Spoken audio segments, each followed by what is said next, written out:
निर्णय ये करें कि हम जब मीटिंग में आएंगे तो आगे से बैठेंगे, ये फर्स्ट चीज है।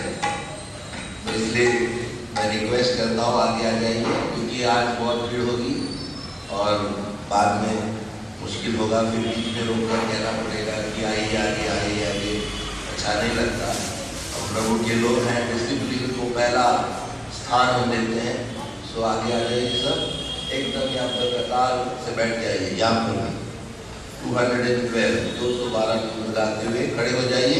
पहला कदम खड़े होकर गाएंगे, फिर बैठ जाएंगे।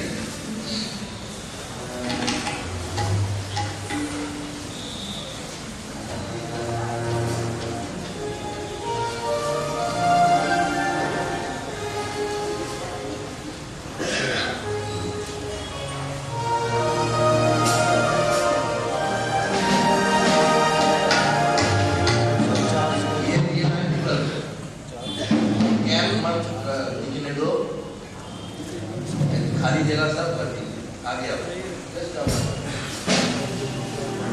बोलने की जरूरी नहीं है, आप लोग अपने आप देखते हैं कहाँ खाली जगह है, उसको लाइन में ही भर दीजिए, फिर जितना अच्छा दिखता है। ईश्वर की दया नित्य रहेगी, उसका अनुग्रह मिलता रहेगा।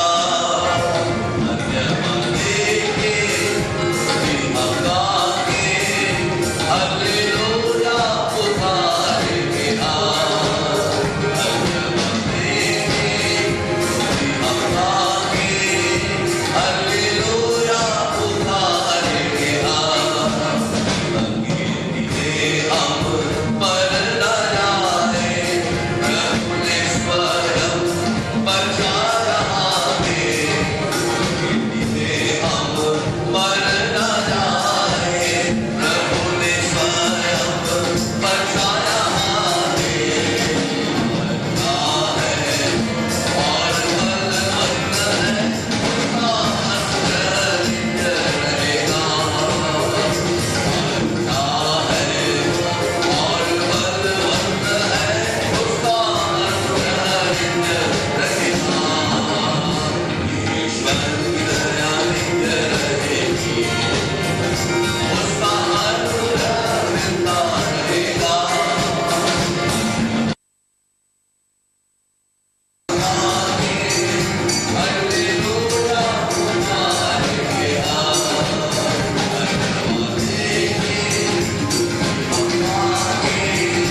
1954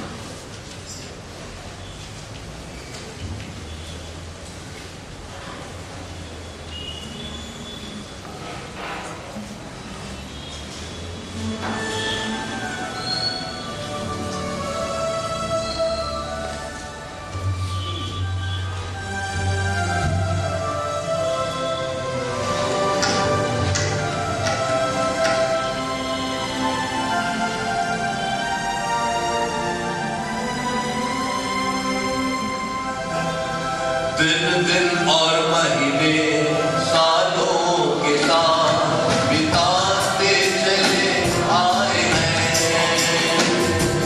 दिन दिन और महीने सालों के साथ बिताते चले आए हैं। आरंभ अब तक हमको संभाला, आरंभ अब तक हमको संभाला, इसलिए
સન્ડે સ્કૂલમાં જશે અને આપણે ઊભા થઈને ગાઈશું ફરી એકવાર.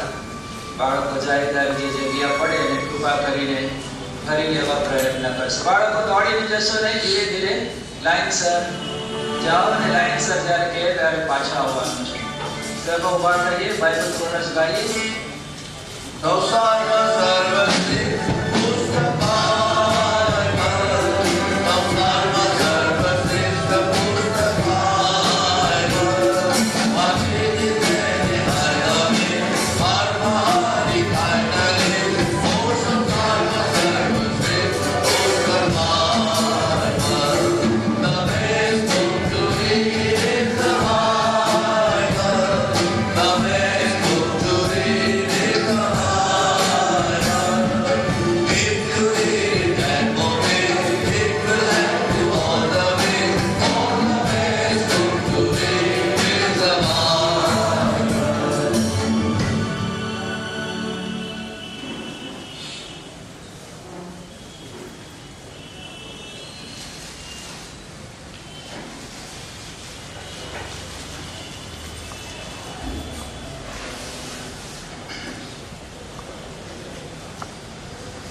આપણે પ્રભુનું વચન જોવાના છે. ત્યારબાદ ગઈકાલે રાત્રે જેમ સ્તુતિમાં અને અર્પણમાં આપણે સમય વિતાવ્યો તેમ થોડો સમય વિતાવવાના છે અને ત્યારબાદ બાળકોની સેવા થશે. थोड़ी देर हम प्रभु के वचन को ध्यान करेंगे, उसके बाद थोड़ा भजन में हम समय बिताएंगे और उसके बाद बच्चों की सेवा और प्रोग्राम होगी. પ્રભુએ આ વર્ષે જે 3 આધાર વચનો આપ્યા છે તે તરફ આપણે થોડું ધ્યાન આપવા માંગીએ છીએ.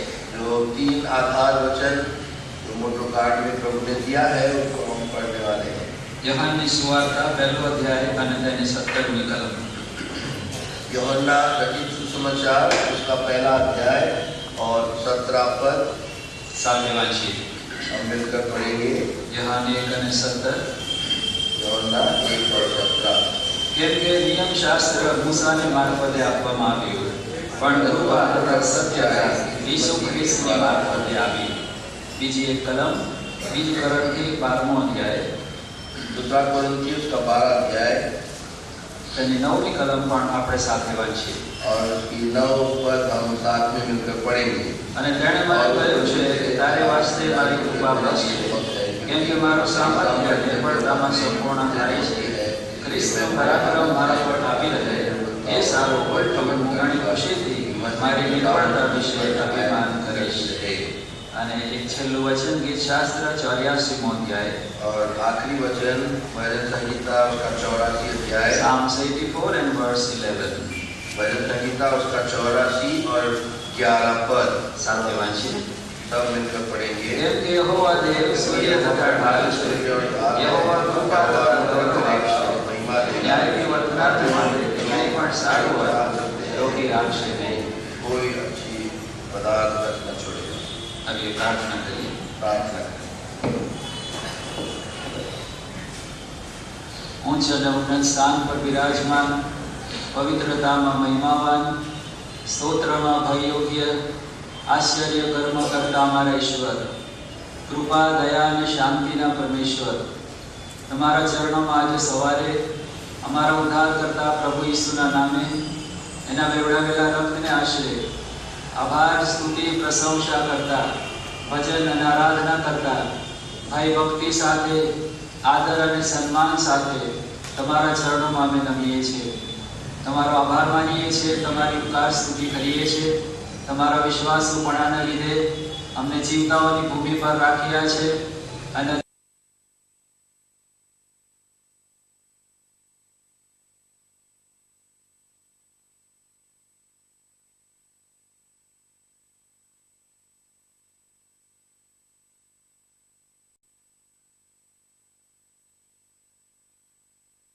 માટે અમારી પાસે કોઈ એવી પોતાની શક્તિ, હોશિયારી, અક્કલ, આવડત નથી. માટે વિશ્વાસથી પવિત્ર આત્મા દેવ તમારી સહાય અમે માંગીએ છીએ. હે પ્રભુ, અમારા હોઠને, ગળાને, જીભને સ્પર્શ કરો. અમારા વિચારો લઈ લો.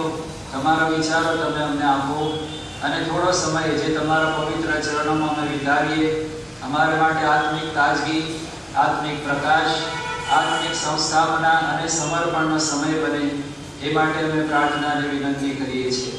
જેઓને તમે દૂરથી પાસેથી લાવ્યા, સર્વને માટે તમારો આભાર માનીએ છીએ. તમારા નામમાં સર્વનો અવકાર કરીએ છીએ અને પ્રાર્થના કરીએ છીએ, અમારા પ્રભુ, તમારી ઉપસ્થિતિમાંથી કોઈ પણ ખાલી હાથે પાછું ન જાય. જેઓ માર્ગમાં છે તેમના પગલાં પણ ઉતાવળા કરો, જેથી કરીને પ્રભુ એમનો હિસ્સો અને એમનો ભાગ પણ એમને પ્રાપ્ત થાય. બાળકો જે પ્રોગ્રામની તૈયારી કરી રહ્યા છે એમની પણ સહાય કરવામાં આવે, જેથી કરીને પ્રભુ એમની મધ્યે જે સેવા, એમના દ્વારા આજે જે સેવા આશીર્વાદિત થાય. અમારું સાંભળો. ભટકતા વિચારોને વિશ્વાસથી પ્રભુ ઈસુ ખ્રિસ્તની આધીનતામાં લાવીએ છીએ. સર્વની નજર અમારા ઊંચા કરાયેલા ખ્રિસ્ત ઉપર કેન્દ્રિત કરવામાં આવે. અમારી પ્રાર્થના સાંભળો. અમારી સ્તુતિનો સ્વીકાર કરો. પ્રભુ ઈસુના નામથી માંગીએ છીએ. આમેન.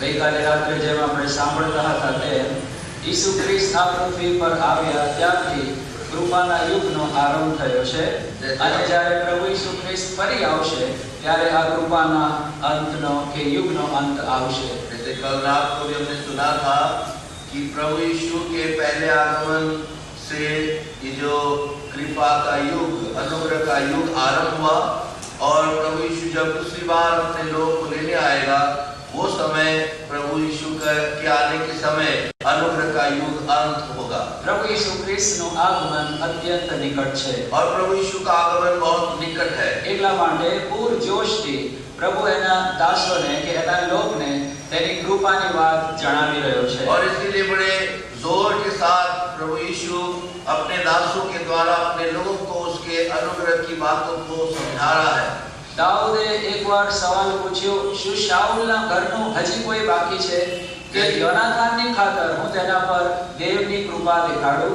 जैसे दाऊद ने कहा, क्या शाऊल के कुटुंब का कोई अभी भी है ताकि मैं योनाथान के कारण उसको उनके ऊपर अनुग्रह दिखाऊं. એ જ રીતે આપણો પરમેશ્વર પણ જંગી રહ્યો છે કે ઈસુ ખ્રિસ્તને ખાતર હજુ કોઈ એવા છે જેમના પર હું કૃપા દેખાડું. और उसी प्रकार से हमारा परमेश्वर भी ये चाह रहा है कि प्रभु यीशु के कारण किसी के ऊपर वो अनुग्रह दिखाए. હજુ કોઈ છે જે હજુ કૃપા પામ્યા વગરનો છે. अभी कोई और बाकी है जिसके ऊपर अनुग्रह नहीं हुआ है. કારણ કે વચન કહે છે, તમે બહુ સાવધ રહો, રખેને કોઈ કૃપા પામ્યા વિના રહી જાય. ऐसा प्रभु का वचन कहता है कि तुम सावधान रहो ताकि कोई कृपा के बिना या अनुग्रह के बिना रह जाए. એટલા માટે એક નહીં, બે નહીં, ત્રણ વચનો, કૃપાના વચનો આ વર્ષે મંડળીને આપવામાં આવ્યા છે. इसलिए एक नहीं, दो नहीं, लेकिन 3 वचन अनुग्रह को बताते हुए हमें दिए गए हैं. અને સૌથી પ્રથમ વચન આપણે ગઈકાલે રાત્રે જોયું અને બીજું વચન પણ. हमने जो पहला वचन और दूसरा वचन ध्यान किया कल रात को, પરંતુ ફરી એકવાર આપણે એના પર થોડો વિચાર પણ કરવાના છે. फिर से थोड़ी देर हम उन वचनों के ऊपर ध्यान करने वाले हैं. કારણ કે આપણો પ્રભુ ચાહે છે કે એની કૃપા જે અનમોલ છે એ કૃપાની વાત આપણા હૃદયના ઊંડાણમાં ઉતરી જાય. क्योंकि हमारा प्रभु चाहता है कि उसके अनुग्रह की बातें हमारे हृदय के गहरे स्थानों में वो वास कर जाए. આજે સવારે હું બીજા શમૂએલના 14મો અધ્યાય વાંચતો હતો आज सुबह मैं दूसरा सामुएल उसका 14 अध्याय पढ़ रहा था અને તેમાં કેવી રીતે આબશાલોમ આમનોનને મારી નાખીને નાસી ગયો તેની વાત આવેલી છે. और उसमें हम पढ़ते हैं कि कैसे अबशालोम अम्नोन को मारकर वहां से भाग गया. અને લગભગ 3 વર્ષ સુધી તે એના પિતા દાઉદથી દૂર રહ્યો. और 3 साल तक उसके पिता दाऊद से वो दूर रहा. દાઉદની ઝંખના હતી કે હું મારા પુત્ર અબશાલોમને મળું. और दाऊद की इच्छा थी कि मैं अपने बेटे अबशालोम से मिलूं. અને છેવટે યોઆબે એ વિચાર જાણી લીધો, માટે તેણે અબશાલોમને ફરી એકવાર યરૂશાલેમમાં આણ્યો. और योआब इस बात को समझ गया और इसीलिए अबशालोम को फिर से यरूशलेम में लाने के लिए उसने प्रयत्न किया. પરંતુ આપણે ત્યાં જોઈએ છે જો કે દાઉદ પિતા છે, જો કે દાઉદ સારો રાજા છે, તો પણ તે પોતાના પુત્ર અબશાલોમને પૂરેપૂરી રીતે ક્ષમા આપી શકતો નથી. दाऊद जो भी थी वो उसका पिता था, फिर भी वो हम देखते हैं कि पूरे रूप से अपने बेटे अबशालोम के ऊपर अर्थात उसको क्षमा देना नहीं चाहता था.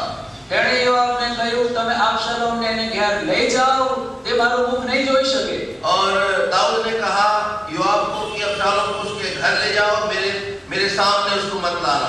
આપણે જોઈએ છે એક પિતા, એક સારો પિતા, ઈશ્વર ભક્ત પિતા પણ આ એણે જે ઉલ્લંઘન કરેલા એના પુત્રને પૂરી રીતે ક્ષમા આપી શકતો નથી. एक ईश्वर भक्त पिता भी जो उसके बेटे ने ऐसा बुरा काम किया था, इसलिए पूरी तरह से उसको क्षमा देने के लिए उसका हृदय तैयार नहीं था. છેવટે અબશાલોમ રહી ના શક્યો.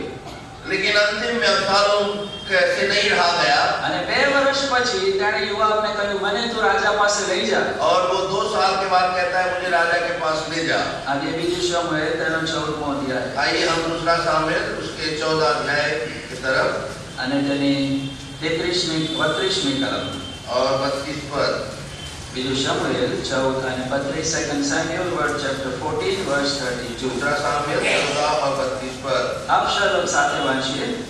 अबशालोम અબશાલોમે યોઆબને ઉત્તર આપ્યો કે જો મેં તારી પાસે માણસ મોકલીને કહાવ્યું કે અહીં આવો, અને હું તને રાજા પાસે મોકલીને કહાવું કે કશૂરથી હું શા માટે આવ્યો છું, હું હજી ત્યાં જ રહ્યો હોત તો મારે વધારે હિત થાય. તો હવે આ રાજાનું મોં જોઉં એવું કરાવો. મારામાં કંઈ અન્યાય હોય તો તે મને 2 લાશક મારી નાખે.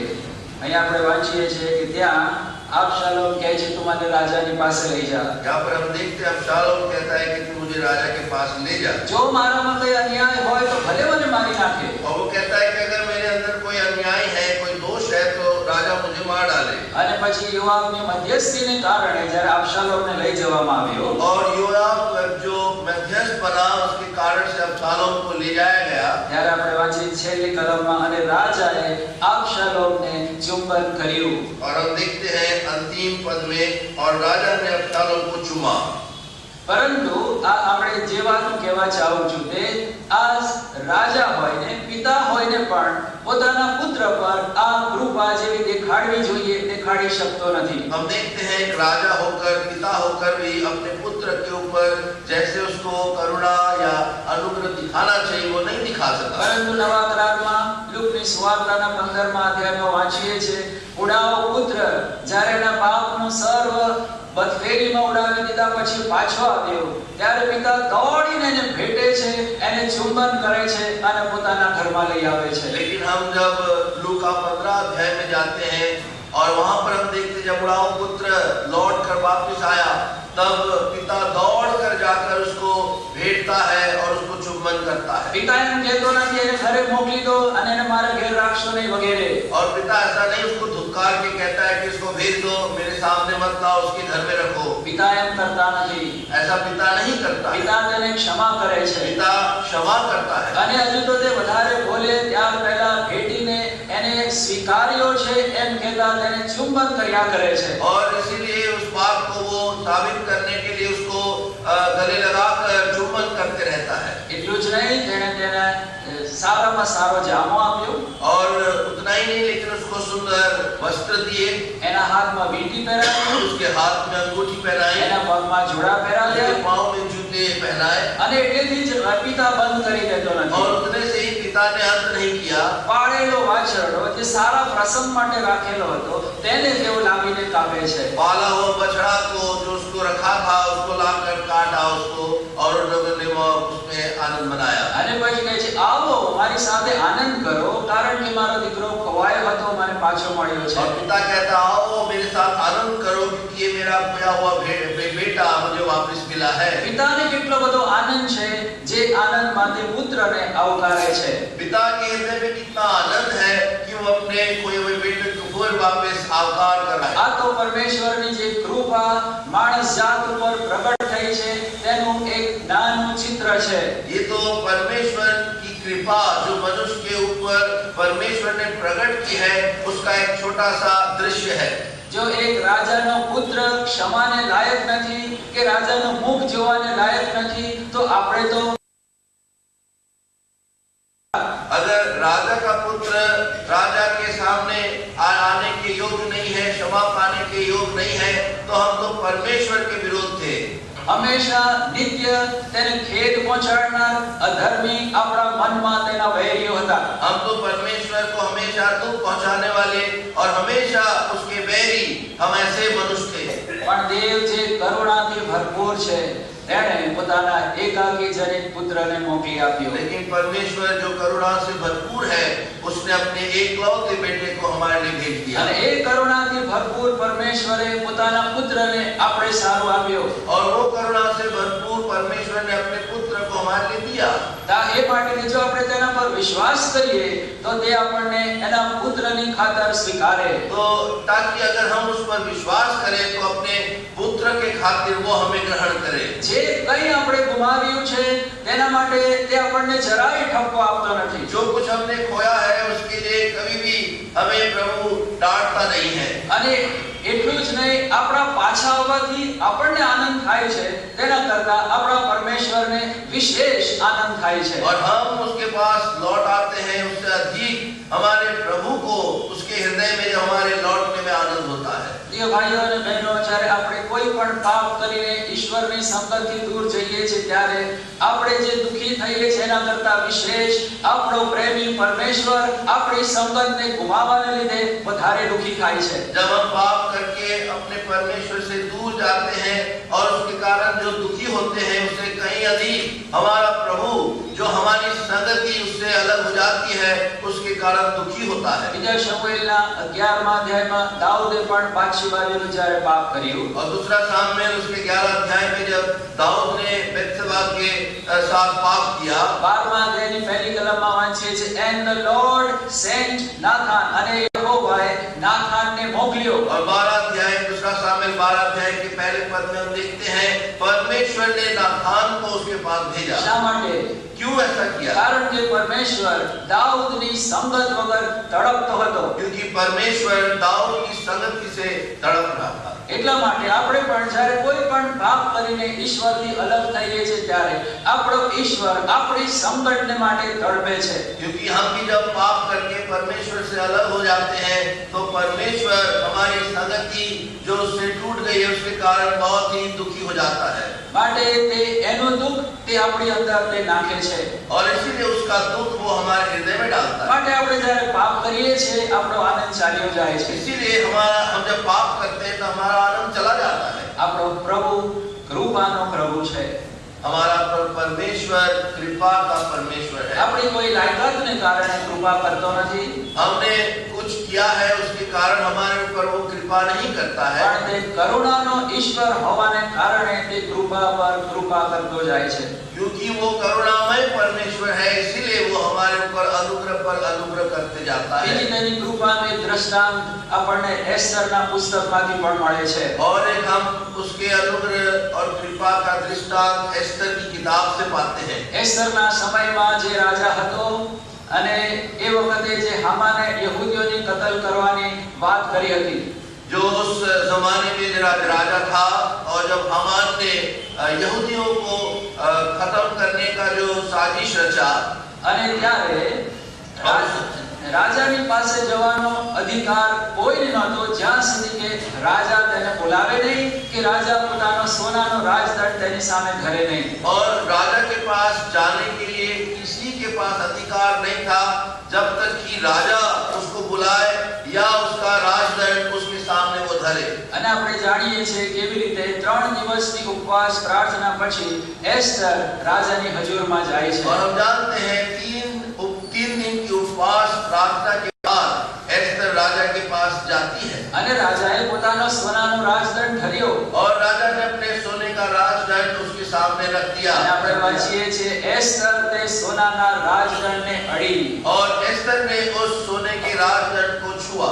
નિયમ હતો વગર બોલાવીએ કોઈ પણ રાજાની ઉપસ્થિતિમાં આવી શકતું નથી। नियम ऐसा था कि राजा के बुलाए बिना कोई राजा की उपस्थिति में नहीं आ सकता। આપણા આદિ માત પિતા આદમ અને હવાએ જ્યારે પાપ કર્યું એમને અદનવાડીમાંથી હાંકી કાઢવામાં આવ્યા। जब हमारे आदि माता पिता आदम और हवा ने अदन में पाप किया तब वहां अदन से उनको बाहर निकाल दिया અને गया અગ્નિરૂપી તરવાર જીવનના વૃક્ષની વાડ સાચવવાને માટે મૂકવામાં આવી। और अग्निरूपी तलवार जो जीवन के वृक्ष की रक्षा करने के लिए वहां पर वह रखी गई। એ માટે કે જો કદાચ આ માણસ પાછો આવીને જીવનના વૃક્ષને સ્પર્શ કરવા જાય તત્કાળ તલવાર તેને મારી નાખે। इसीलिए ताकि अगर ये मनुष्य वहां अंदर प्रवेश करने की कोशिश करे और उस जीवन के वृक्ष में से खाने की कोशिश करे तो ये तलवार उसको मार डाले।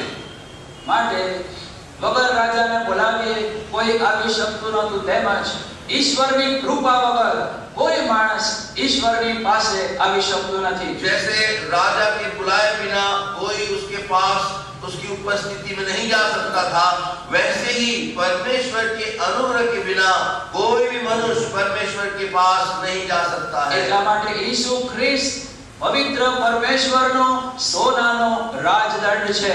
इसीलिए प्रभु यीशु परमेश्वर का वो सोने का राजदंड है જે તેણે સર્વ માણસોની સામે ધરેલો છે। जो उसने सब मनुष्यों के सामने रख दिया है। એ માટે કે જે કોઈ ચાહે તે આવીને એ સોનાના રાજદંડને સ્પર્શી શકે છે। जो कोई भी चाहे वो इस सोने के राजदंड को आकर छू सकता है। દેવનું આમંત્રણ સર્વને માટે છે। परमेश्वर का निमंत्रण सबके लिए है। નિયમ છે કેવળ મોત, કારણ કે આપણે પાપી છીએ, પરંતુ દેવની કૃપા આપણને તેના ઉપર વટ લઈ જાય છે। नियम तो ये है कि पाप जो करे वो मरे, लेकिन अनुग्रह हमें उस मृत्यु दंड के ऊपर ले जाती है। દેવ વિશ્વાસુ છે જેણે આપણને બોલાવ્યા છે। परमेश्वर विश्वासु है जिसने हमको बुलाया है। માટે એ કૃપાને એ સોનાના રાજદંડને શું આપણે વિશ્વાસથી સ્પર્શ્યા છે?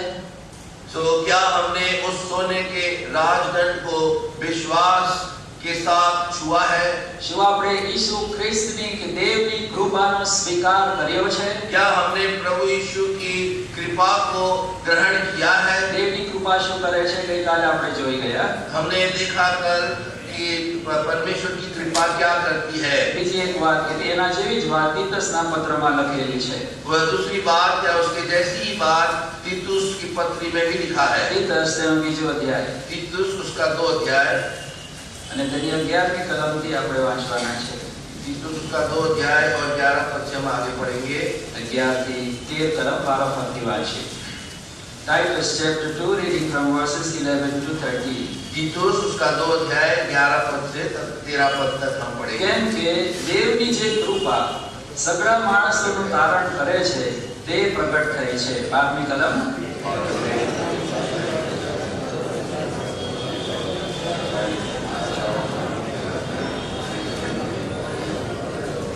અને ધન્ય આશા પ્રાપ્તિની ઘડીની અને મહાન દેવ તથા આપણા તારનાર ઈસુ ખ્રિસ્તના મહિમાના પ્રગટ થવાની વાટ જોવી। 11મી કલમમાં કહે છે દેવની જે કૃપા સગળા માણસોનું તારણ કરે છે તે પ્રગટ થઈ છે। जैसे 11 पद में लिखा है, क्योंकि परमेश्वर का वो अनुग्रह प्रकट है जो सब मनुष्यों के उद्धार का कारण है। આ જાણે કે કૃપા ઈસુ ખ્રિસ્ત દેહ સ્વરૂપમાં ધારણ કરીને કૃપા માણસોને આપવામાં આવી। ऐसा लगता है जैसे प्रभु यीशु वो अनुग्रह बनकर सब मनुष्यों को दिया गया। સગળા માણસોનું તારણ કરે છે, वो सब मनुष्यों का उद्धार करता है, કારણ કે સગળા માણસને તારણની આવશ્યકતા છે। क्योंकि सब मनुष्यों को उद्धार की तारण की जरूर है। અને એ કૃપा જ માણસનું તારણ કરે છે। और ये अनुग्रह ही मनुष्य का उद्धार कर सकता है। કોના પર પ્રભુ કૃપા કરે છે? किसके ऊपर परमेश्वर अनुग्रह करता है? યહોવા નમ્ર જન પર કૃપા રાખે છે, પણ તે ઘમંડીઓની સામે થાય છે। वो नम्र जनों के ऊपर अनुग्रह करता है, लेकिन घमंडियों का वो सामना करता है। માટે દેવની તેવી કૃપા પામી લેવાને માટે આપણે પોતાને નમ્ર અને દીન કરવાની આવશ્યકતા છે। तो परमेश्वर की कृपा पाने के लिए हमें अपने आप को नम्र करना पड़ता है। જો આ ઉડાવ દીકરો દૂર દેશમાં જઈને પુષ્કળ ધન સંપત્તિ કમાઈને લાવ્યો હોત તો બાપે એના પર દયા દેખાડી ના હોત। अगर ये उड़ाव पुत्र दूर देश जाकर बहुत धन संपत्ति कमाकर लौटा होता तो उसके पिता ने उसके ऊपर अनुग्रह नहीं किया होता। એની લાચારીના લીધે એના બાપે તેના પર કૃપા કરી। जो उसकी बेहाल अवस्था थी उसके ऊपर तरस खाकर परमेश्वर ने पिता ने उसके ऊपर अनुग्रह किया। માટે જ્યારે આપણે આપણી લાચાર હાલત પાપી હાલત અને એકદમ પતિ પ્રભુ આપણા પર કૃપા કરે છે। जब हमारी लाचार हालत या पतित हालत और दुर्दशा को हम मान लेते तब वो हम पर दया करता है। માટે સૌપ્રથમ દેવે પોતાની કૃપા અને સત્યતા ઈસુ ખ્રિસ્તની મારફતે મોકલ્યા છે। तो इसलिए पहली बात हम देखते हैं प्रभु यीशु के द्वारा परमेश्वर ने अपना अनुग्रह और सच्चाई भेजा है। ઈસુ ખ્રિસ્તમાં ન કેવળ કૃપા છે તેના અંદર સત્યતા પણ છે। प्रभु यीशु में सिर्फ कृपा ही नहीं लेकिन सत्यता भी है। સત્યતા નિયમને માંગે છે કે આમ થવું જ જોઈએ। सत्य ये कहता है कि नियम जो है उसके अनुसार होना ही चाहिए। કૃપા કહે છે હા એ માંગણી હું પૂરી કરીશ। और अनुग्रह कहता है कि जो मांग है वो मैं पूरा करूंगा। જ્યારે પ્રભુ ઈસુ એક દિવસ વહેલી સવારે મંદિરમાં આવ્યા जब प्रभु यीशु सुबह मंदिर में आए ત્યારે વ્યભિચારમાં પકડાયેલી એક સ્ત્રીને તેની પાસે આણવામાં આવી। एक व्यभिचारी स्त्री को उसके सामने लाया गया અને લોકોએ કહ્યું પ્રભુ આ સ્ત્રીને અમે રંગે હાથે પકડી છે। और उन लोगों ने कहा कि हमने स्त्री को रंगे हाथ पकड़ा है મૂસાનો નિયમ શાસ્ત્ર કહે છે એવીઓને પથ્થરે મારવી જોઈએ। और मूसा का नियम शास्त्र कहता है इसको पत्थरों से मार दिया जाना चाहिए। તું શું કહે છે? तू क्या कहता है? શું તું નિયમ શાસ્ત્રને પાળનાર છે तू नियम शास्त्र का पालन करने वाला કે है માત્ર કૃપા દેખાડનાર છે? कि सिर्फ अनुग्रह दिखाएगा? પ્રભુ ઈસુએ એમ ના કહ્યું કઈ વાંધો નહીં તો બધાય કરે છે જવા દો એને। और प्रभु यीशु ने ऐसा नहीं किया कोई बात नहीं सभी करते इसको भी जाने दो। ના પ્રભુ ઈસુ સંમત થયા। प्रभु यीशु उनके साथ सहमत हुए। આ જેઓ એ પ્રમાણે કરે છે તેમને પથ્થરે મારવી જોઈએ। प्रभु का कहना था कि जो ऐसा करते हैं उनको पत्थरों से मारना चाहिए પણ તેની કૃપા હવે દેખાય છે। लेकिन उसका अनुग्रह दिखता है। તમારામાંને જે કોઈ પાપ વગર ન હોય તે તેના પર પહેલો પથ્થર और નાખે। उसने कहा कि तुम में से जो पाप नहीं किया वो पहला पत्थर मारे। ખ્રિસ્તની અંદર સત્યતા ખ્રિસ્તની અંદર કૃપા પણ છે। प्रभु यीशु के अंदर अनुग्रह भी है और सत्यता भी है। માટે અદ્ભુત મિલન સત્યતાનું અને કૃપાનું કેવળ ઈસુ ખ્રિસ્તમાં છે। तो इसीलिए जो अद्भुत मिलन अनुग्रह और कृपा का प्रभु यीशु में ही हमें दिखता है। માત્ર ઈસુ ખ્રિસ્તની કૃપાથી આપણે સત્યતા દેવના નિયમનું પાલન કરી શકીએ છીએ। हम पर प्रभु यीशु के अनुग्रह के द्वारा ही परमेश्वर के नियम को परमेश्वर की सत्यता का पालन कर सकते हैं। યશાયાના પુસ્તકમાં એક સુંદર વચન છે a just God and Savior।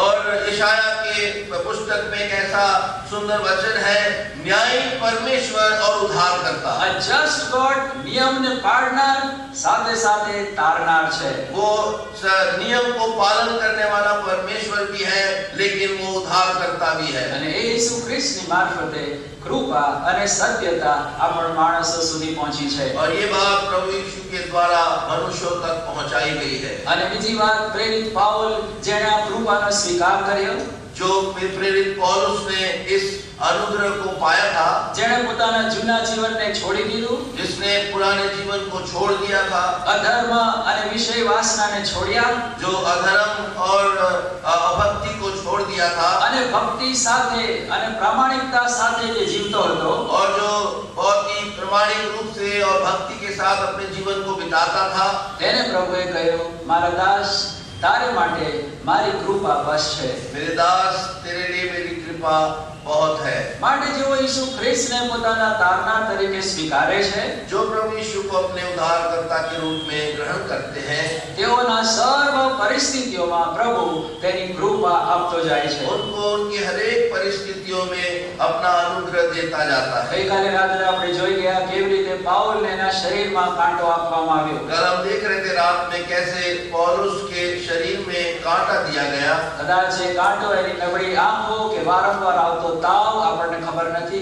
और जो कांटा उसके शरीर शरीर में था, हो सकता है उसकी कमजोर आंखें या जो उसके शरीर में जब बार बार बुखार आता था वो हमें नहीं मालूम। કેટલા કહે છે અનેક વાર સખત માથાનો દુખાવો થતો હતો, और कितने कहते हैं उसके ऊपर अनेक बार सिर में दुखता था, પરંતુ दर्द होता था। એ શત્રુ સેવામાં અવરોધ લાવવા પ્રયત્ન કરતો હતો, પણ દેવની કૃપા સર્વની ઉપરવટ તેને લઈ ગઈ। शत्रु प्रभु की सेवा को रोकने के लिए बाधा लाने की कोशिश करता था, लेकिन परमेश्वर का अनुग्रह इन सब बाधाओं के ऊपर जाता। બીજા કોરિન્થી 12:9 માં આપણે જોઈ ગયા, તારે વાસ્તે મારી કૃપા બસ છે, અત્યારે પણ મારી પાસે તારે માટે કૃપા છે।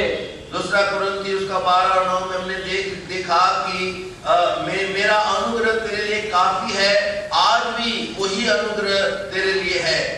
માટે આપણી પરિસ્થિતિ ગમે તેવી હોય, तो इसलिए हमारी परिस्थिति कैसी भी क्यों न हो, કદાચ આપણી અંદર એવી કોઈ અવારનવાર આવતી માંદગી, हमारे शरीर में शायद बार बार कोई बीमारी जो आती हो, આપણી શારીરિક કોઈ દુર્બળતા, कोई शारीरिक कमजोरी, કોઈ માણસ પુરુષ કે સ્ત્રી કાંટા તરીકે આપણી અંદર હોય, हो सकता है कोई मनुष्य हमारे लिए कांटे के समान हो, કદાચ કોઈ એવો સ્વભાવ કાંટાની માફક આપણને ખૂંચતો હોય, हो सकता है कोई स्वभाव हमारे जीवन में जो कांटे के समान हमको चुभता हो। જે પ્રમાણે આપણે એ ગીતમાં પણ ગાઈએ છીએ, मैंने है पाया तुझसे प्रभु जी, जैसे हम वो गीत गाते हैं, मैंने है पाया तुझसे प्रभु जी, मेरे शरीर में कांटा एक आया, मेरे शरीर में कांटा एक आया, शैतान का दूत मुझे घुसे मारे, शैतान का दूत मुझे घुसे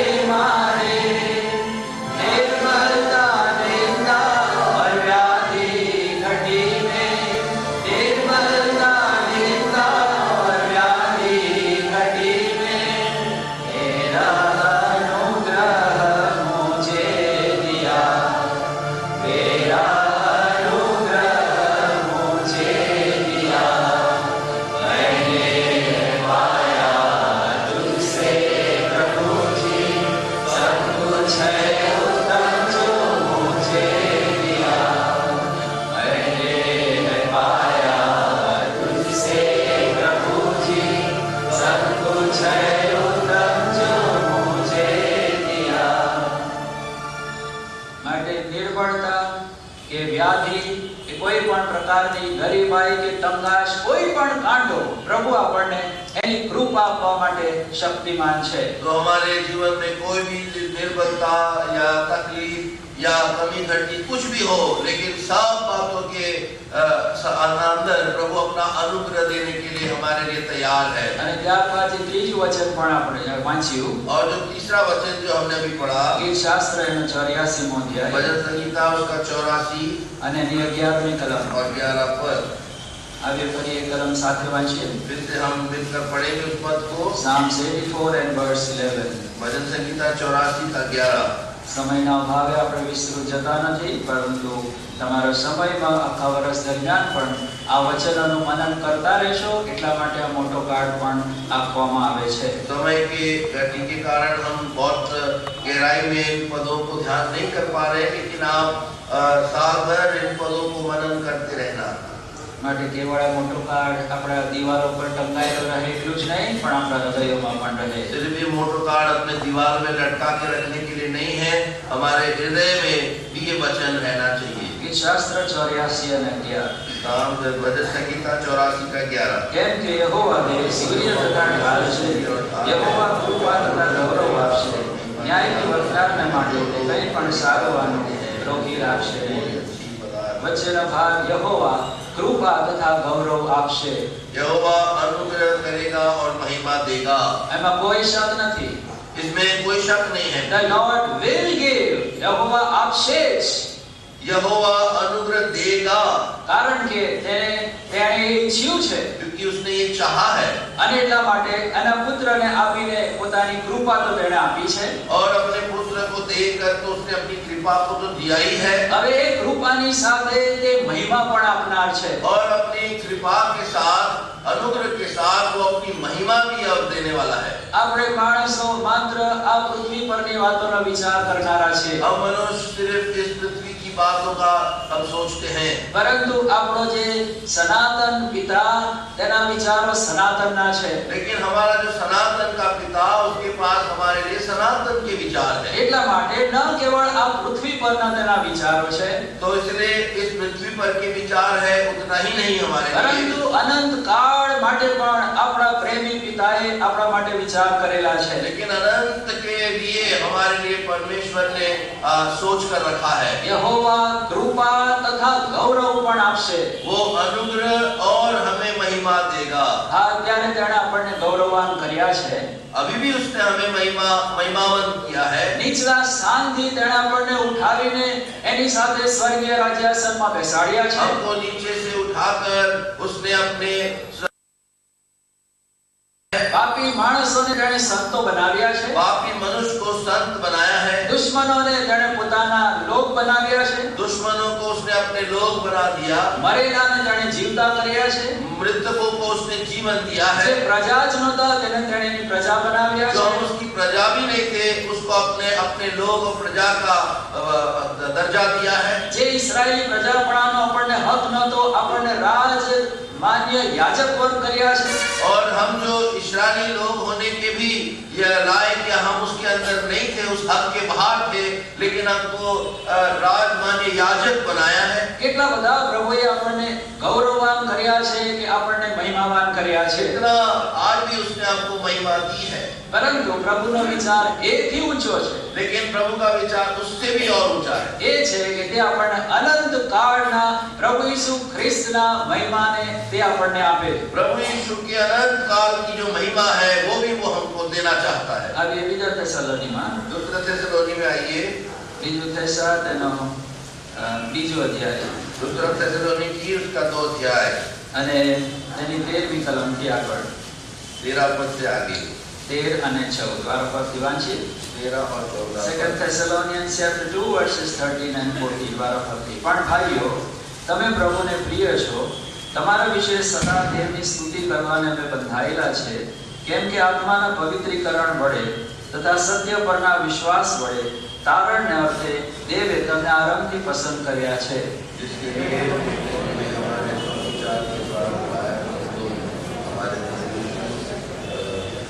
महिमा का प्राप्त करें. 14મી કલમમાં કહે છે તારણને અર્થે પસંદ કર્યા. 13મી કલમ 14મી કલમમાં કહે છે આપણા પ્રભુ ઈસુ ખ્રિસ્તનો મહિમા પામવાને અર્થે તમને તેડ્યા છે. 13 पद में हम देखते हैं कि उसने उधार देने के लिए हमें चुना है, और 14 पद में कहता है कि तुम्हें हमारे सुसमाचार के द्वारा बुलाया कि तुम हमारे प्रभु यीशु मसीह की महिमा को प्राप्त करो. જે મહિમા આપણા મહાન પ્રભુ ઈસુ ખ્રિસ્તનો છે તેમાં તે આપણને હિસ્સો અને ભાગ આપવા માટે તેણે આપણને બોલાવ્યા છે. जो महिमा हमारे महान प्रभु यीशु का है, उस महिमा को देने के लिए उसने हमें बुलाया है. એબ્રીઓના પત્રના બીજા અધ્યાયમાં આપણે વાંચીએ છીએ આપણે ઈસુ ખ્રિસ્તને જોઈએ છે જેના માથા પર મહિમા અને માનનો મુગટ મૂકવામાં આવ્યો છે. हम इब्रानियों के 2 अध्याय में देखते हैं हमारे प्रभु यीशु को, जिसके सिर के ऊपर महिमा और आदर का मुकुट पहनाया गया है. અને આપણને પણ તે જ મહિમામાં આપણને હિસ્સો અને ભાગ મળે માટે આપણા તારણના અધિકારીએ આપણે માટે દુઃખ સહન કર્યું છે. और वही महिमा हमको मिले, उस कारण से हमारे तारण के अधिकारी ने हमारे लिए दुख सह लिया. કૃપા કરી હેબ્રી બીજા અધ્યાયમાં આવશો. इब्रानियों के 2 अध्याय में आइए 10મી કલમ. और 10 पद. હેબ્રી બીજો અધ્યાય અને તેની 10મી કલમ इब्रानियों की पत्री 2 अध्याय और 10 पद સાથે વાંચીએ.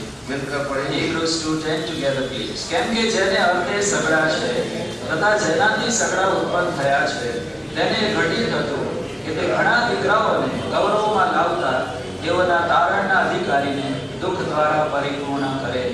ઘણા દીકરાઓને ગૌરવમાં લાવવા માટે बहुत से पुत्रों को महिमा में पहुंचाए. ઈશ્વરને એક જ પુત્ર હતો અને માત્ર તે પુત્ર ગૌરવમાં રહે એવી તેની ઈચ્છા નહોતી.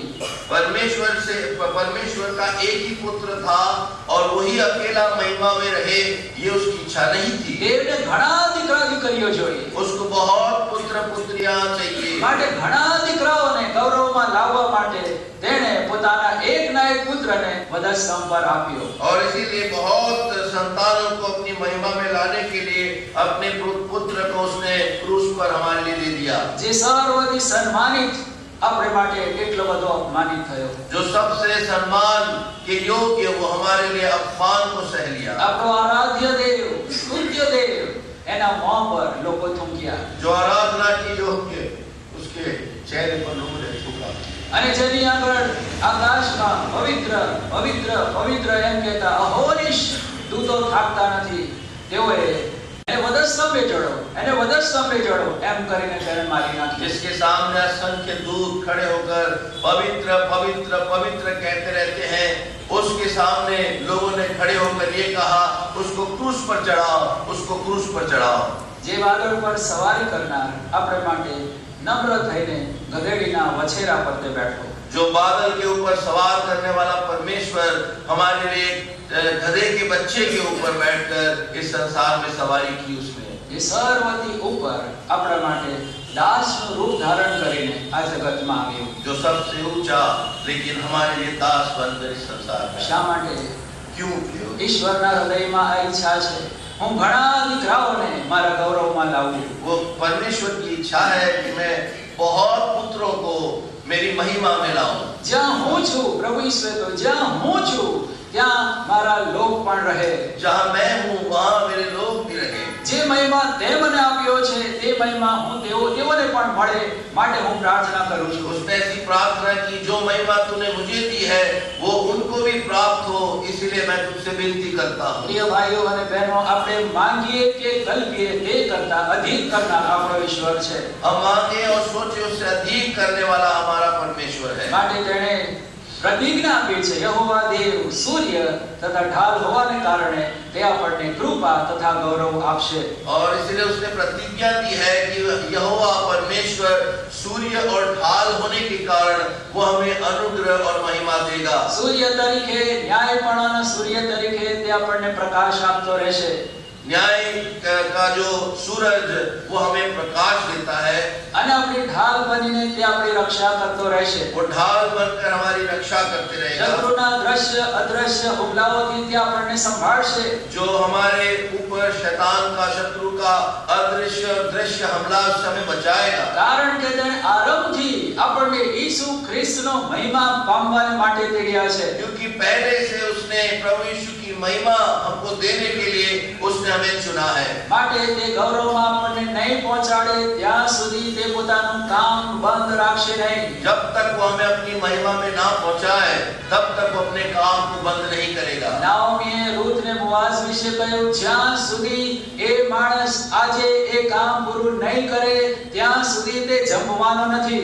जैसे नाओमी ने रूत को कहा कि जब तक वो मनुष्य वो काम पूरा नहीं करेगा वो चैन से नहीं बैठेगा. આપણો સ્વર્ગીય બોઆઝ પણ જ્યાં સુધી જે સારા કામનો આરંભ આપણી અંદર કર્યો છે તેને તે પૂરું નહીં કરે ત્યાં સુધી તે જમવાનો નથી. हमारा स्वर्गीय बोआज भी जब तक उसने जो उत्तम काम हमारे अंदर आरंभ किया है उसको पूरा ना कर दे तब तक वो चुप नहीं बैठेगा. માટે ફિલિપિયોના પત્રને લખતા પહેલા અધ્યાયની 6ઠી કલમમાં પાઉલ કહે છે, મને ભરોસો છે કે જેણે તમારી અંદર સારા કામનો આરંભ કર્યો તે ખ્રિસ્તના દાડા સુધી તેને સંપૂર્ણ કરતો જશે. इसीलिए फिलिपियों की पत्री पहला अध्याय का 6 पद में पौलुस कहता है कि मुझे ये निश्चय है कि जो उत्तम काम उसने आरंभ किया है वो प्रभु यीशु के दिन तक पूरा भी करेगा. જો પ્રભુ એની કૃપા ના આપે તો આપણામાંનું કોઈ એ ગૌરવમાં પહોંચી શકતું નથી. अगर परमेश्वर अपनी कृपा हमको ना दे तो वो अनुग्रह में हम कोई भी पहुंच नहीं सकते. પણ તેની કૃપા સદા કાળ ટકે છે. क्योंकि उसकी कृपा हमेशा निरंतर होती रहे. માટે તેની કૃપાને લીધે જ તે આપણને તેના ગૌરવમાં લઈ જવાનો છે. उसके अनुग्रह के कारण ही हमें महिमा में भी वो ले जाएगा. માત્ર એટલે આપણે આ પૃથ્વી પરના જ વિચારમાં ના રહીએ. और इसीलिए हम इस पृथ्वी पर के विचारों के अंदर ना रहे. યાકૂબ જ્યારે પ્રભુએ તેને એના મહિમાનું દર્શન આપ્યું ત્યારે એટલું જ કહે છે, પ્રભુ જો તું મને ખાવાને અન્ન આપશે મને પહેરવાને કપડા આપશે, અશાંતિ હું મારા બાપને ઘેર જાઉં તો તું મારો દેવ થઈશ। जैसे याकूब को हम याद करते हैं जब परमेश्वर ने उसको अपने स्वर्ग का दर्शन दिया, लेकिन वो कहता है कि अगर तू मुझे भोजन देगा, अगर वस्त्र देगा और मैं पिता के घर शांति से लौटूंगा तो मैं तेरा भजन करूंगा। ईश्वर આપણને અનંત કાળની વાતો આપવા માંગે છે, ત્યારે આપણે માત્ર થોડી થોડી આ પૃથ્વી પરની વાતોની અભિલાષા રાખનારા થઈએ છીએ। ईश्वर हमें अनंत काल की बातों को देने के लिए प्रतिज्ञा कर रहा है और हम इस पृथ्वी पर की जो जूझ बातें हैं उसके तरफ ध्यान रखते हैं। ઉડાવ પુત્રના મોટો ભાઈ બાપ કહે છે મારું સગળું તારું છે, પણ એ કહે છે મને એક લવારો આપો, મને આનંદ કરવો છે। वो बड़ा भाई जो उड़ाव पुत्र का वो कहता है, जब पिता कहता है कि मेरा जो कुछ है सब कुछ तेरा है, लेकिन वो सिर्फ एक छोटा सा मेमना की मांग कर रहा था। મારા પ્રિય ભાઈઓ અને બહેનો, આપણા આનંદને માટે એવા નકામા લવારાઓની પાછળ ના દોડીએ। अपने शारीरिक आनंद के लिए जो छोटी सी बात वो बड़े भाई ने मांगे हुए उस मेमने को कि समान हम उसके पीछे ना दौड़े। આપણે ઈશ્વરના હૃદયમાં પ્રવેશ કરીએ। परमेश्वर के हृदय ऊंचा विचारों છે એના પર લક્ષ્ય આપીએ। उसके हृदय में हमारे लिए कितने ऊंचे विचार है, उन बातों की तरफ लक्ष्य करें। એનો મહિમા તે આપણને આપવા માંગે છે। उसकी महिमा वो हमें देना मांगता है। તેણે પોતાને આપી દીધો, उसने अपने आप को दे दिया, પોતાનો મહિમા આપવા માંગે છે। अब अपनी महिमा देना તો मांगता આ है। પૃથ્વી પરની કઈ વાત તે આપણાથી પાછી રાખશે? तो फिर ये पृथ्वी पर की कौन सी वस्तु वो हमसे वंचित रखेगा? માટે વિશ્વાસ સહિત પ્રભુ મને અનંત કાળની વાતો ઉપર, તારા મહિમા ઉપર મારું ધ્યાન કેન્દ્રિત કર। इसलिए हम कहें प्रभु मुझे जो अनंत काल की बातें, तेरी जो महिमा की बातें हैं, उन बातों के तरफ लक्ष्य लगाने के लिए सहायता कर। જેવો વિશ્વાસુપણે ધીરજથી એ મહિમાને શોધે છે, માત્ર અને માત્ર તેઓ જ તે મહિમામાં પ્રવેશ કરશે। जो विश्वास होकर उस महिमा की खोज करते हैं उन्हीं को ये महिमा मिलेगी।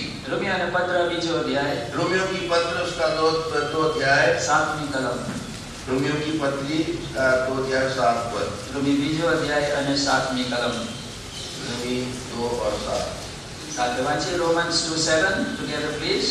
એટલે જેઓ ધીરજથી સારા કામ કરીને મહિમા, માન તથા અવિનાશીપણ શોધે છે તેઓને અનંત જીવન મળશે।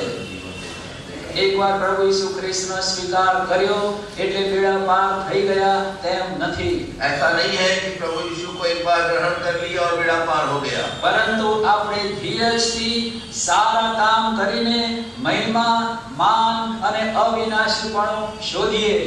तो अगर हम सुकर्मों के द्वारा और धीरज से उस महिमा की बातों को खोज करें, અને એટલા માટે તીતસના બીજા અધ્યાયમાં આપણે વાંચ્યું, और इसीलिए जैसे तीतस के 2 अध्याय में हमने पढ़ा, આ કૃપા આપણને કંઈક શીખવે છે। ये कृपा हमें कुछ सिखाती है। તીતસ બીજો અધ્યાય तीतस उसका 2 अध्याय અને એની 12મી કલમ, और 12 पद। ટાઇટસ ચેપ્ટર 2 વર્સ 12। तीतुस 2 का 12। તેથી આપણને એવું શિક્ષણ મળે છે કે અધર્મ તથા વિષય વાસનાનો ત્યાગ કરીએ। और हमें चिताता है कि हम अभक्ति और सांसारिक अभिलाषा से मन फेर कर અધર્મનો ત્યાગ કરીએ।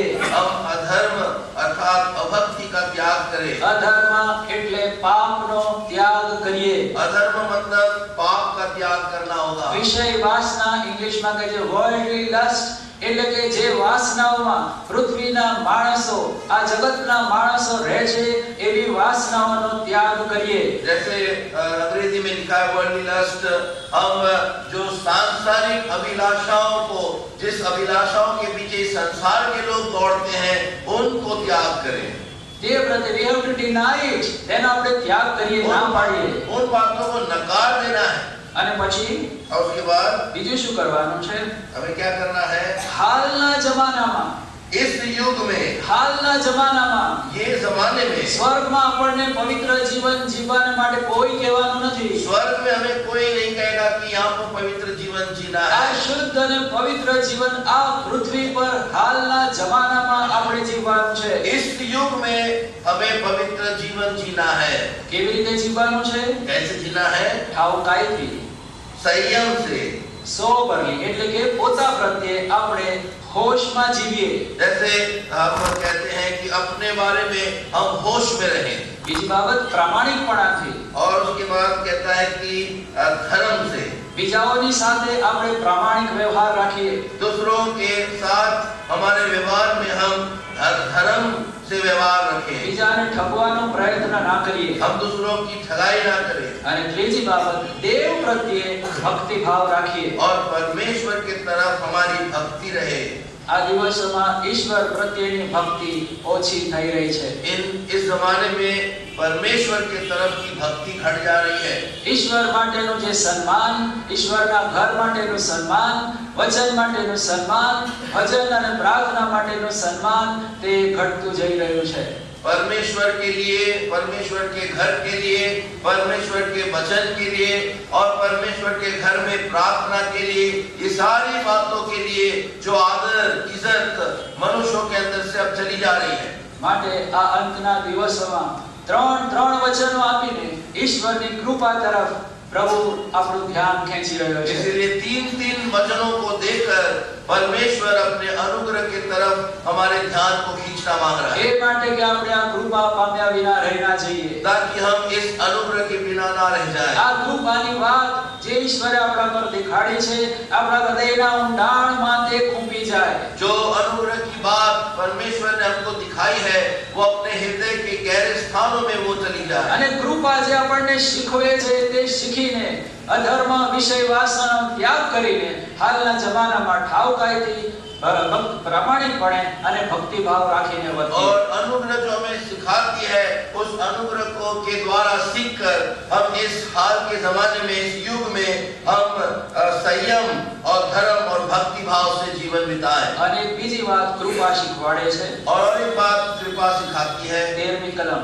13 पर તીતસ 2:13 तीतस उसका 2 अध्याय और 13 पर. અને ધન્ય આશા પ્રાપ્તિની ઘડીની અને મહાન દેવ તથા આપણા તારનાર ઈસુ ખ્રિસ્તના મહિમાના પ્રગટ થવાની વાટ જુઓ. और उस धन्य आशा की अर्थात अपने महान परमेश्वर और उद्धारकर्ता यीशु मसीह की महिमा के प्रकट होने की बाट जोते रहे. માટે આપણે વાટ જોનારા થઈએ આપણા પ્રભુ ઈસુના મહિમાના આગમનની. और हमारे प्रभु यीशु की महिमा के प्रकट होने की बाट जोने वाले हम बने. જ્યારે આપણે એની વાટ જોઈશું ત્યારે આ વચન કહે છે એ ધન્ય આશા છે. जब हम प्रभु की बाट जोते हैं, वो बाट जोना परमेश्वर के लिए धन्य आशा It हमारी. is a blessed hope. એ આપણને આશીર્વાદમાં લઈ જનારી આશા છે. ये धन्य आशा अर्थात हमको आशीष के अंदर ले जाने वाली ये आशा है. પહેલામાં પહેલો આશીષ, આ આશા આપણને પવિત્ર જીવન જીવવામાં મદદ કરે છે. जो पहली आशीष है, ये आशा हमको पवित्र जीवन जीने के लिए प्रेरणा करती है. આ આશા આપણને વિચલિત થવા નહીં દે.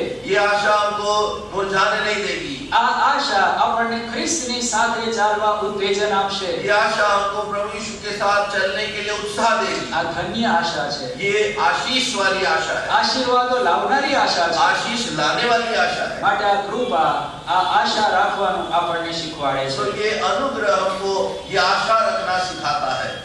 ઓકે, આપણે ઘણી બધી વાતો આગળ જોઈ શકીએ છીએ પણ સમય ઘડિયાળ દોડતી જાય છે. बहुत सारी बातों को हम देख सकते हैं, लेकिन घड़ी भी अपना काम कर रही है. માટે જો આ આશા કે આ કૃપા હજુ સ્વીકારી નથી તો ફરી એકવાર આ વર્ષના પહેલા જ દિવસે પ્રભુ યાદ દેવડાવે છે કે ઈસુ ખ્રિસ્તની મારફતે જે કૃપા આવી છે તેનો સ્વીકાર કરો.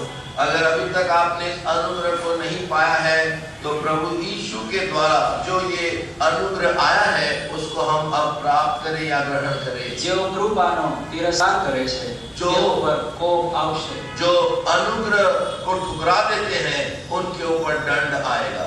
કૃપાને આપણે બગાડીએ નહીં. तो कृपा जो परमेश्वर ने दिया उसको हम व्यर्थ में ना फेंकें. કૃપાને સ્વીકારીને કૃપા આપણને પવિત્ર જીવન જીવવાને મદદ કરશે. ये कृपा को जब हम ग्रहण करेंगे वो पवित्र जीवन जीने के लिए सहायता करेगी. દેવની કૃપા સર્વ પરિસ્થિતિઓની ઉપર આપણને લઈ જશે. परमेश्वर का अनुग्रह सब परिस्थितियों के ऊपर हमें ले जाएगा. અને એ જ દેવની કૃપા આપણને દેવના ગૌરવમાં પહોંચાડશે. और वही अनुग्रह प्रभु की महिमा तक हमें पहुंचाएगा. એટલા માટે આપણે પ્રભુની સ્તુતિ અને આરાધના કરીએ અને જ્યાં કંઈ આપણે અધર્મમાં કે વિષય વાસનામાં જીવ્યા છે, આશામાં આપણે ઊંડા ઉતર્યા છે, પ્રભુની પાસે ક્ષમા માંગીએ. तो इसलिए हम प्रभु की स्तुति आराधना भी करें, साथ साथ जहाँ कहीं हम इस जीवन में जीने के लिए कमजोर हो गए उसके लिए हम प्रभु से क्षमा मांगे. જ્યાં કંઈ જીવનમાં અધર્મ દેખાય છે, વિષય વાસના દેખાય છે, એને છોડીએ. जहाँ कहीं अधर्म दिखता है, जहाँ कहीं सांसारिक अभिलाषाएं दिखती है, उन सब बातों को छोड़ दे. અને ત્યારે તો આપણે ધન્ય આશા રાખી શકીશું. तब हम उस धन्य आशा को अपने जीवन में रख सकेंगे. આ ત્રણ જે વચનો છે એના પર નાનું એક એટલે ટ્યુન એનું પણ બનાવેલો છે. एक ये 3 वचनों के ऊपर एक छोटा ट्यून भी डाला है. તો જો તમે એ શીખી શકશો તો આખું વર્ષ તમને યાદ રહેશે. तो ट्यून में गाते रहेंगे तो हमेशा याद भी रहेगा. જેવું આપણે એવું બનાવ્યું છે એની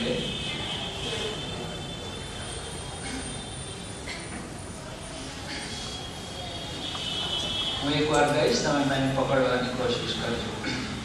કૃપા તથા સત્યતા ઈસુ ખ્રિસ્તની મારફતે આવી. ઈસુ ખ્રિસ્તની મારફતે તારે વસે મારી કૃપા, તારે વસે મારી કૃપા, મારી કૃપા બસ છે, મારી કૃપા બસ છે. યહોવા કૃપા તથા ગૌરવ આપશે, યહોવા કૃપા તથા ગૌરવ આપશે.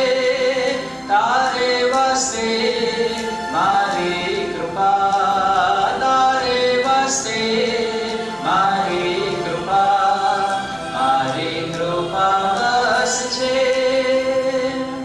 નાનું ગીત છે, તમે એ પ્રમાણે જોઈને ગાઈ શકો છો.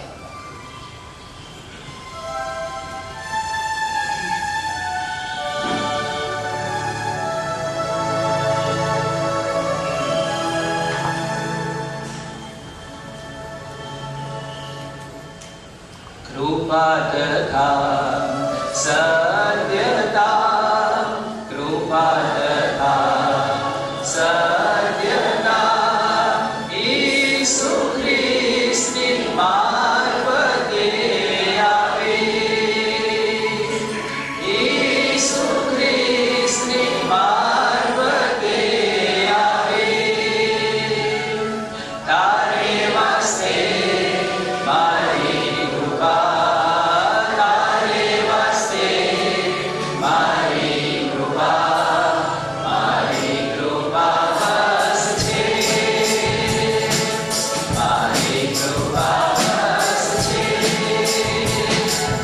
યહોવા કૃપા તથા ગૌરવ આપશે, યહોવા કૃપા તથા ગૌરવ આપશે, યહોવા કૃપા તથા ગૌરવ આપશે, યહોવા કૃપા તથા ગૌરવ આપશે. તારે વાસ્તે મારી કૃપા, તારે વાસ્તે મારી કૃપા, મારી કૃપા બસ છે, મારી કૃપા બસ છે. ફરી એકવાર ગાઈએ જેથી મનમાં બરાબર બેસી જાય.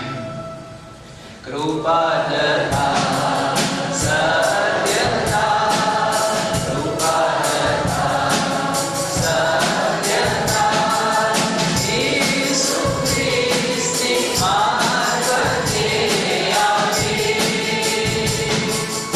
ઈસુ ખ્રિસ્તની મારફતે આવી.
એના માટે પ્રભુનો આભાર માનો અને નવી રીતે પોતાને અર્પણ કરીએ. થોડો સમય આપણી પાસે છે, માટે જો ગીત ગાઈએ તો ગીત ના ગાશું, કારણ ઓલરેડી આપણે 3 થી વધારે ગીતો ગાઈ નાખ્યા છે. માટે કેવળ શાબ્દિક રીતે આપણે સ્તુતિમાં સમય વિતાવીશું અને ત્યારબાદ બાળકોનો પ્રોગ્રામ જોવાના છે.